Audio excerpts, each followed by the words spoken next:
तो बिना देरी हुए शुरू कर लेते हैं और 2015 का फर्स्ट क्वेश्चन ले लेते हैं। तो यहाँ पे आते हैं, ये आ रहा आपका सब्जेक्टिव क्वेश्चन, और ये सब्जेक्टिव क्वेश्चन के बाद आपको ये रहा आपका ऑब्जेक्टिव क्वेश्चन। और यहाँ पे आते हैं फर्स्ट क्वेश्चन। फर्स्ट क्वेश्चन में हमसे क्या पूछा गया है, ये हमसे पूछा गया है कि किसी बल्ब से 1 मिनट में 120 कूलम्ब आवेश प्रवाहित हो रहा है, तो विद्युत धारा का मान होगा। विद्युत धारा का मान पूछा गया है, यानी कि सिंपल सा आप एक फॉर्मूला जानते होंगे कि I बराबर क्या होता है, Q/T हो जाता है। ठीक है, Q/T हो जाता है। तो Q का मान आपको दे दिया है 120, ठीक है, और T का मान आपको मिनट में दिया है, तो मिनट में मान नहीं निकाला जाता है, सेकंड में मान निकाला जाता है, क्योंकि एम्पियर सेकंड में होता है। तो सिंपल सा 1 मिनट बराबर 60 सेकंड हो जाता है। तो यहाँ पे सिंपल सा 60 लिख दीजिए, और इसे जब भागा कीजिएगा तो 60 दूना 120 से 2 एम्पियर निकल जाएगा। यानी कि इसका सही आंसर ऑप्शन नंबर बी बिल्कुल सही आंसर हो जाएगा। आपको भली भांति पता चल गया होगा कि I बराबर क्या होता है, Q/T होता है। तो Q का मान 120 दिया हुआ है, और यहाँ पे 1 मिनट में कितना होता है, 1 मिनट में 60 सेकंड होता है। तो सिंपल सा 1 मिनट में 60 सेकंड, तो 60 और 120/60 भागा दीजिएगा तो सिंपल सा 2 हो जाएगा, 2 एम्पियर इसका बिल्कुल राइट आंसर हो जाएगा। इसके बाद चलते हैं दूसरा नंबर क्वेश्चन। दूसरा नंबर क्वेश्चन में क्या पूछा गया है कि स्पेक्ट्रम प्राप्त करने के लिए किसका उपयोग होता है। स्पेक्ट्रम प्राप्त करने के लिए सिंपल सा प्रिज्म का उपयोग करते हैं। किसको नहीं पता है, सभी को पता है, क्लास 10th के छात्र हैं, एग्जाम नज़दीक है, आपको पता होना चाहिए। प्रतिरोध का ऐसा मात्रक ओम होता है, किसको नहीं पता है, सभी को पता है। इसके बाद चलते हैं फोर्थ नंबर क्वेश्चन में, परिपथ में विद्युत धारा की माप किससे की जाती है। परिपथ में विद्युत धारा की माप एमीटर के द्वारा की जाती है। तो 4 का जो ऑप्शन नंबर बी का है बिल्कुल राइट आंसर है। नेक्स्ट क्वेश्चन 5 नंबर क्वेश्चन में पूछा गया है, दाढ़ी बनाने में कौन दर्पण प्रयुक्त होता है। तो दाढ़ी बनाने में सिंपल से हम अवतल दर्पण का उपयोग करते हैं। तो इसका जो ऑप्शन नंबर बी का है बिल्कुल ही सही आंसर हो जाएगा। इसके बाद 6 नंबर क्वेश्चन में आते हैं, और 6 नंबर क्वेश्चन में क्या पूछा गया कि किसी उपकरण में धन और ऋण का चिन्ह नहीं होता, यानी कि कौन सा ऐसा उपकरण है जिसमें मैं प्लस चार्ज और माइनस चार्ज क्या होता है, नहीं रहता है। तो ए मीटर में तो होता है, वोल्ट मीटर में भी होता है, विद्युत सेल उसमें तो होता ही होता है, और कुंडली में इसमें नहीं होता है। कुंडली में क्या होता है कि प्लस और माइनस चिन्ह नहीं होता है। तो यानी कि इसका सही आंसर ऑप्शन नंबर सी का बिल्कुल राइट आंसर है। इसके बाद 7 नंबर क्वेश्चन में आते हैं, और 7 नंबर में क्या पूछा गया है कि सरल सूक्ष्मदर्शी में किसका उपयोग होता है। सरल सूक्ष्मदर्शी जब भी बोले तो आपको उत्तर लेंस पे टिक लगाना है, option number D will be right answer. इसका चलते हैं 8 नंबर क्वेश्चन। 8 नंबर क्वेश्चन में क्या पूछा गया है कि नीला थोथा का रासायनिक सूत्र। नीला थोथा का जब भी सूत्र पूछे तो CuSO4 × 5H2O हो जाता है, 5H2। तो ऑप्शन नंबर बी में दिया हुआ है CuSO4 × 5H2। नीला थोथा या तूतिया का सूत्र पूछे तो CuSO4 × 5H2 याद रखिएगा। इसका next number question 9 number question में क्या पूछा गया, ध्यान दीजिएगा।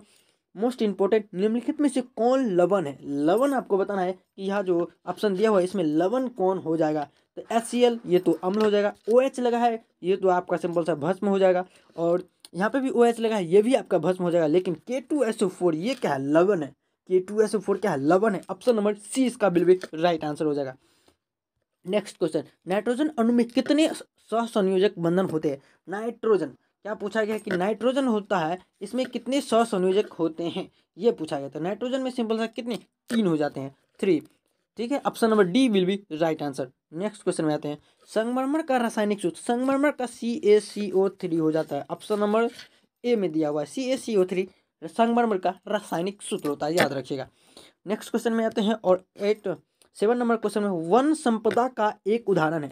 वन संपदा का एक उदाहरण कौन सा है ये आपको बताना है। तो वन संपदा का जो एक उदाहरण हो जाएगा आपको, मिट्टी है, लकड़ी है, तांबा है, एल्युमिनियम है।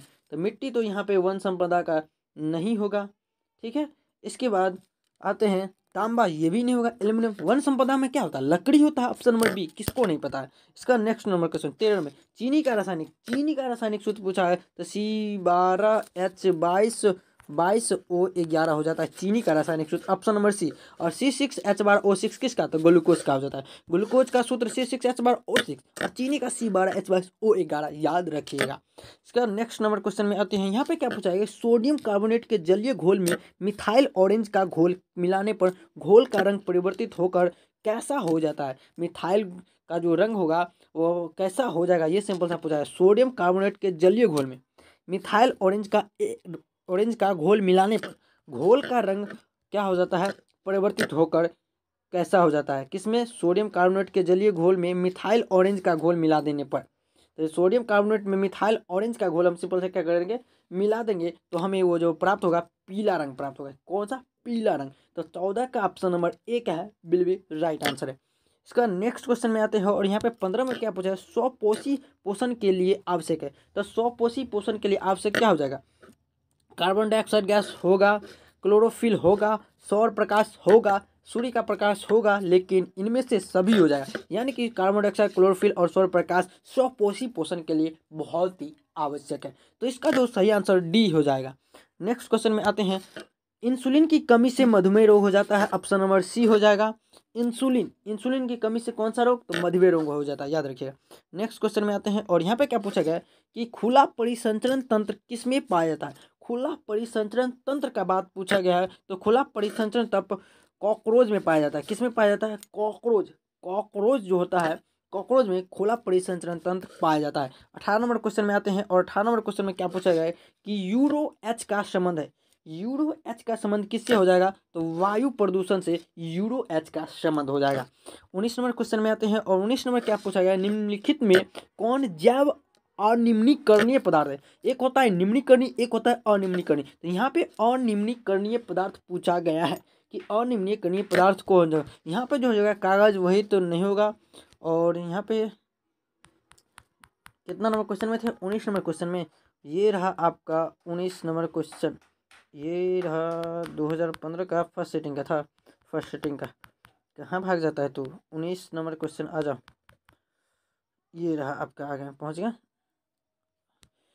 कि निम्नलिखित में से कौन अनिम्नीकरणीय हो जाएगा? इनमें से कोई नहीं। वाहित, कागज, डीडीटी क्या है? एक अनिम्नीकरणीय पदार्थ है। तो ऑप्शन नंबर ए क्या है? बिल्कुल ही सही आंसर है। 20 नंबर क्वेश्चन में क्या पूछा गया? क्लोरोफिल वर्णक का रंग हरा हो जाता है। क्लोरोफिल वर्णक का रंग कैसा होता है? तो हरा हो जाता है। ऑप्शन नंबर ए क्या है?